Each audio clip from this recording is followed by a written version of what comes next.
In this video, we're going to discuss the eat behavior. So I know what you're probably thinking. You're going to eat something in here? Yeah, I am. So I am wandering the wastelands. It's pretty brutal out there. I'm starving and I'm just scavenging for anything I can find to eat. And lo and behold, some nice student left the teacher an apple. Of course, it's kind of rotted a little bit, but I think I'm just going to go ahead and take my chances and eat that. Oh boy, I can see my health went down by 15 and I'm a little queasy, a little wobbly here, see, so okay, I'm feeling a little bit better. All right, so simple, deceptively simple, this behavior, but let me show you some cool stuff about it. All right, so here's our apple.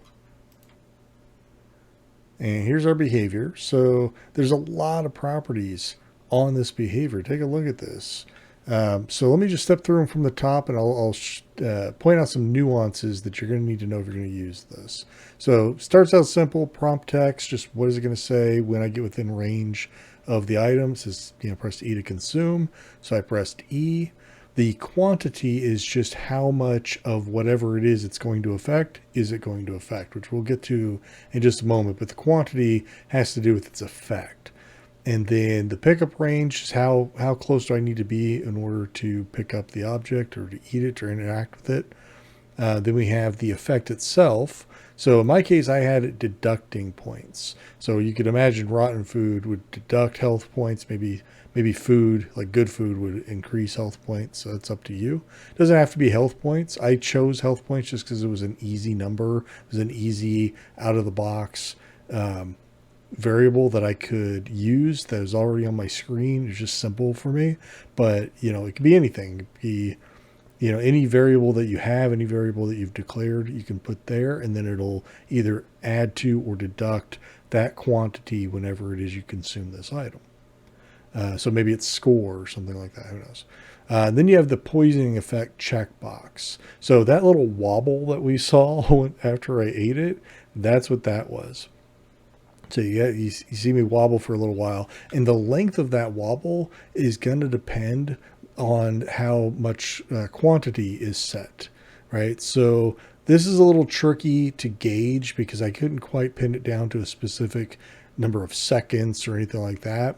But what I can tell you is that lower number is probably better because a higher number is going to last longer.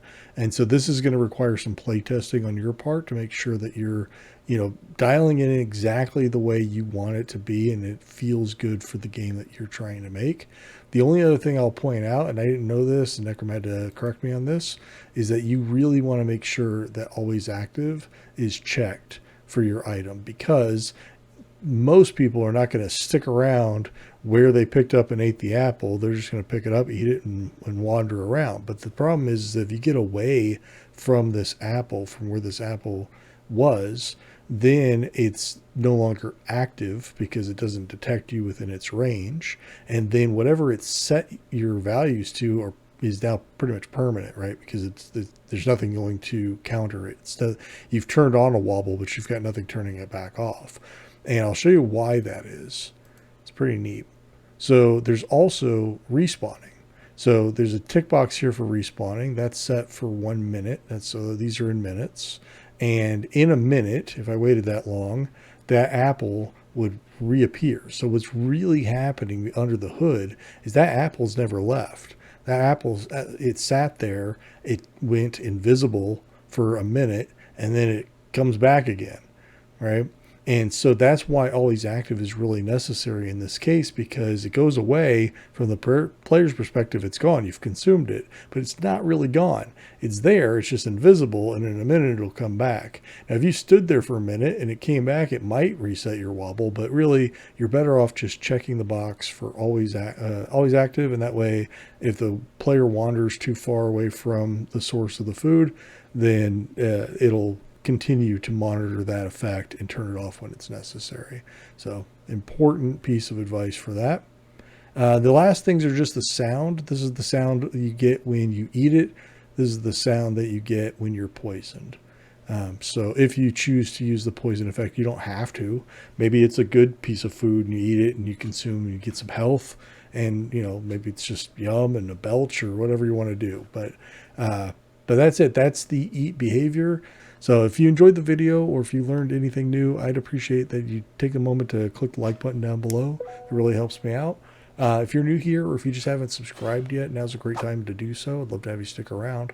And lastly, if you'd like a notification for whenever new videos come out, just click the bell icon. That'll notify you when new videos are ready. Thanks so much for watching all the way through. I appreciate it, and I'll see you in the next one. Bye for now. Hey, don't forget there's a written guide for every behavior, including ones I haven't yet covered on this channel. And if you want to learn some more, why don't you check out this video next.